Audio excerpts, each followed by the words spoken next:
Hi friends, welcome to my channel iView 360. ఈరోజు ఈ వీడియోలో నేను ఏం షేర్ చేసుకోవాలనుకుంటున్నాను అంటే, చైనాలో కొత్త వైరస్ వచ్చిందండి.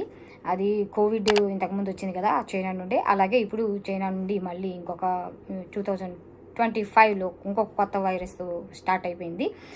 అదేంటంటే HMPV వైరస్ అంట. HMPV వైరస్ అంటే హ్యూమన్ మెటా న్యూమో వైరస్ అంట. కాబట్టి ఈ వైరస్ వస్తే వాళ్ళకి వచ్చినటువంటి జబ్బును బట్టి ఎటువంటి రిపోర్ట్స్ ఏమీ ఇవ్వలేదు. వరల్డ్ హెల్త్ సెంటర్ వాళ్ళకి అడుగుతున్నా కానీ సరిగ్గా డేటా వాళ్ళకి అక్కడ ఎలా వచ్చింది, ఏంటి, ఎంతమంది చనిపోయారు, ఇలాంటి డేటా ఏమీ ఇవ్వలేదు. కానీ వాళ్ళకి వచ్చిందన్నట్టు మన వేరే వేరే వీడియోస్ వల్ల, న్యూస్ వల్ల అందరికీ తెలిసిపోయింది చైనా నుండి ఈ వైరస్ వచ్చింది అని.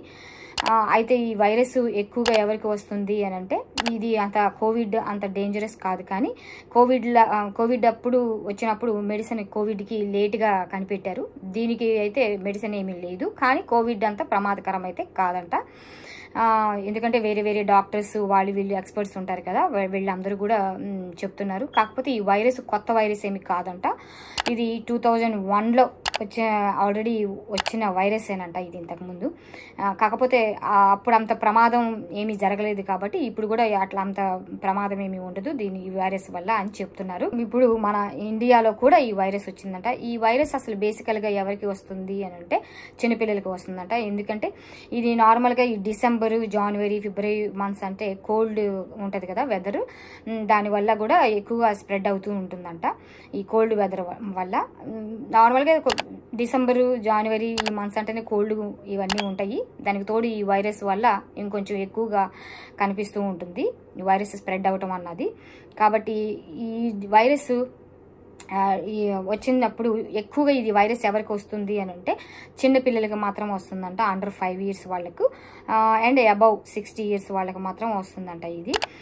ఈ వైరస్ వచ్చిన తర్వాత దానికి మెడిసిన్ అయితే ఏమీ లేదు. దీనికి టెస్ట్ చేసి ఎలా కనుక్కుంటున్నారంటే, కోవిడ్ టెస్ట్ లానే ఎలాగ ఇంతకుముందు అందరికీ చేశారో అలాగే నోస్లో కానీ లేదా థ్రోట్లో కానీ టెస్ట్ చేసి చెప్తున్నారు. అయితే ఏంటంటే ఈ వైరస్ వచ్చిన తర్వాత ఇప్పటికైతే బెంగళూరులో 2 చిన్నపిల్లలకి, అలాగే గుజరాత్లో ఒక ఉమెన్కి వచ్చిందంట. మన ఇండియాలో అయితే భయపడాల్సిన అవసరం ఏం లేదు. దీనికి వైరస్కి ఎలాంటి మెడిసిన్ అయితే లేదు. దీనికి ఏంటంటే దీని సిమ్టమ్స్ ఎలా ఉంటాయి అని అంటే కామన్ కోల్డ్, కాఫ్, ఫీవరు, ఇలాగ ఫ్లూ లాగా అనమాట. అలాంటి సిమ్టమ్స్ ఉంటాయి. కాకపోతే ఏంటంటే దీనికి మెడిసిన్ అయితే ఏమీ లేదు. కానీ మెడిసిన్ లేదు. కాకపోతే మెడిసిన్స్ రెగ్యులర్గా దొరుకుతూ ఉంటాయి కదా, మామూలుగా మనం కామన్ కోల్డ్ వచ్చినప్పుడు కాఫ్, కోల్డ్ అలాంటి మెడిసిన్సే వాడుకోమని చెప్తున్నారంట. కాకపోతే దీనికి మెడిసిన్ అయితే ఏమీ లేదు. ఇవన్నీ ఇంకా దీనికి జాగ్రత్తలు ఏం తీసుకోవాలి ఇది రాకుండా అనేసి అంటే మాత్రం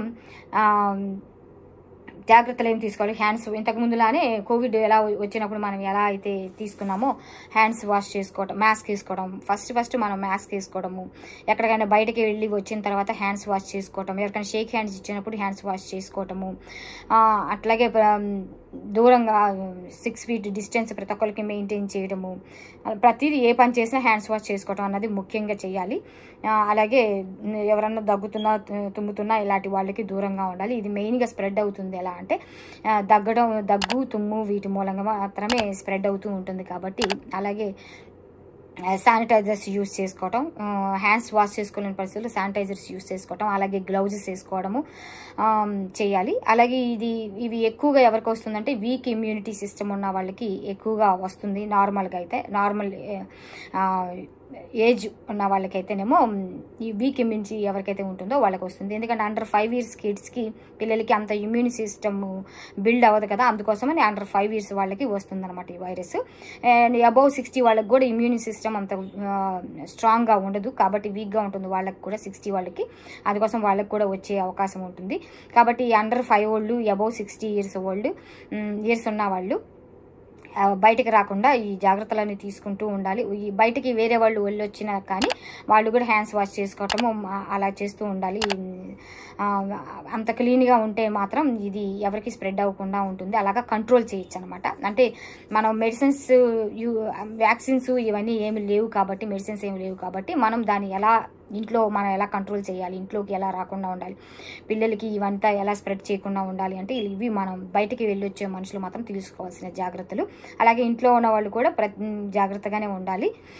ఎప్పటికప్పుడు అంతా క్లీన్గా ఉండడము ఇలా చేస్తూ ఉండాలి. అలాగే ఒకవేళ మీకు కానీ ఇలాంటి సిమ్టమ్స్ ఏమన్నా ఉంటే ముందుగా డాక్టర్కి ఫోన్ చేసి అడిగి వాళ్ళకి మీ సిమ్టమ్స్ ఏంటో చెప్తే వాళ్ళు కొంతమంది కోవిడ్ టైంలో అయితే అపాయింట్మెంట్స్ కూడా ఇవ్వలేదు, హాస్పిటల్స్ కూడా రానివ్వలేదు.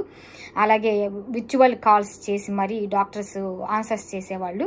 కాబట్టి మీరు వెళ్ళబోయే ముందు డాక్టర్ దగ్గరికి ఒకసారి మీకున్న సిమ్టమ్స్ ఏమేమి సిమ్టమ్స్ ఉన్నాయి, ఎలా ఫీల్ అవుతున్నారు మీరు బాడీలో అన్నది వాళ్ళకి ఫోన్ చేసి వాళ్ళకి చెప్పి ఆ తర్వాత వాళ్ళు రమ్మంటే అక్కడ హాస్పిటల్స్కి వెళ్తే చూయించుకుంటే వాళ్ళే అపాయింట్మెంట్స్ వాళ్ళు చెప్తారు, మిమ్మల్ని వచ్చి చూడమంటారు, విజిట్ చేయమంటారు, డాక్టర్ విజిట్. లేకపోతే విర్చువల్గానే ఆన్లైన్లో మీకు ట్రీట్మెంట్ వాళ్ళు చెప్తారు, ఏ మెడిసిన్స్ తెచ్చుకోవాలి, యూజ్ చేయాలన్నది. అలా కూడా చేస్తారనమాట, డిపెండింగ్ ఆన్ ద డాక్టర్. కాకపోతే మాకు ఇక్కడ యూఎస్లో అయితే ఆన్లైన్లోనే మాకు ట్రీట్మెంట్ చేసేవాళ్ళు. మేము హాస్పిటల్స్కి మమ్మల్ని ఎవరు రానిచ్చేవాళ్ళు కాదు, ఎందుకంటే అక్కడ ఉన్న వాళ్ళంతా కూడా అక్కడంతా స్ప్రెడ్ అవుతూ ఉంటుందని. కాబట్టి ఈ జాగ్రత్తలు తీసుకుంటూ ఉండాలి. Under 5 years kids, above 60 years వాళ్ళు మాత్రం కొంచెం కేర్ఫుల్గా ఉండాలి. దీనికైతే మెడిసిన్ లేదు, అలా అని ప్రమాదకరమైన జబ్బు కూడా ఏం కాదు. ఎవరైతే ఇమ్యూన్ సిస్టమ్ వీక్గా ఉంటుందో వాళ్ళకి మాత్రం ఇది న్యూమోనియా, బ్రాంకైటిస్ అట్లాగా టర్న్ అవుతూ ఉంటుంది. అంతేకాని ఈ జబ్బు వల్ల చనిపోయే అవకాశం అయితే ఏమీ ఉండదు. ఎవరికైతే వీక్ ఇమ్యూన్ సిస్టమ్ ఉంటుందో వాళ్ళు కొంచెం జాగ్రత్తగా ఉంటే బాగుంటుంది. కాకపోతే చనిపోరు అన్నది మాత్రం గ్యారంటీగా ఏమీ లేదు, ఎందుకంటే మనం ఉండే జాగ్రత్తలను బట్టి ఉంటుంది మనం ఎంత జాగ్రత్తగా ఉంటున్నాము ఏంటి అన్నది. కాబట్టి ఈ వీడియోలో నేను షేర్ చేసుకోవాలనుకున్నది ఇది ఇండియాకి కూడా వచ్చింది కాబట్టి ఎక్కువగా స్ప్రెడ్ అవుతూ ఉంటుంది. ఇక్కడ యూఎస్లో అంటే కొంచెం డిస్టెన్స్ మేము మెయింటైన్ చేస్తాము, మన ఇండియా టూ క్రౌడెడ్గా ఉంటుంది కాబట్టి కొంచెం ఇంకా ఎక్కువ జాగ్రత్తలు, కంట్రోలింగ్ అనేది చాలా కష్టము అక్కడ ఒకసారి స్టార్ట్ అయితే. అందుకోసమని నేను ఈ వీడియో చేస్తున్నానండి. ఇండియాలో ఉన్న వాళ్ళు కూడా, అంటే అమెరికాలో ఉన్న వాళ్ళు కూడా జాగ్రత్తగా ఉండాలి. అలాగే ఇండియాలో ఉన్నవాళ్ళు మరి ముఖ్యంగా మన ఇండియన్ పాపులేషన్ ఎక్కువగా అంటే టూ క్రౌడెడ్గా ఉంటుంది, బిజీ లైఫ్ ఉంటుంది కాబట్టి ఎవరైనా సరే అండర్ 5 years కిడ్స్ ఉన్నవాళ్ళు, అబౌవ్ 60 years ఉన్నవాళ్ళు కొంచెం జాగ్రత్తగా ఉండి మీ ఇంట్లో వాళ్ళు ఒకవేళ అబౌవ్ 60 ఉన్నవాళ్ళు బయటకు వెళ్ళకపోయినా బయట నుండి ఇంట్లో వాళ్ళు ఎవరొకళ్ళు బయటకి వెళ్తూ ఉంటారు కదా, మళ్ళీ లోపలికి వచ్చిన తర్వాత వాళ్ళకి కొంచెం దూరంగా ఉంటే మంచిది. అలాగే హ్యాండ్స్ వాష్ చేసుకోవటం, శానిటైజర్స్ యూజ్ చేయటము అలాగా చేస్తూ జాగ్రత్తగా ఉండండి. Thanks for watching this video.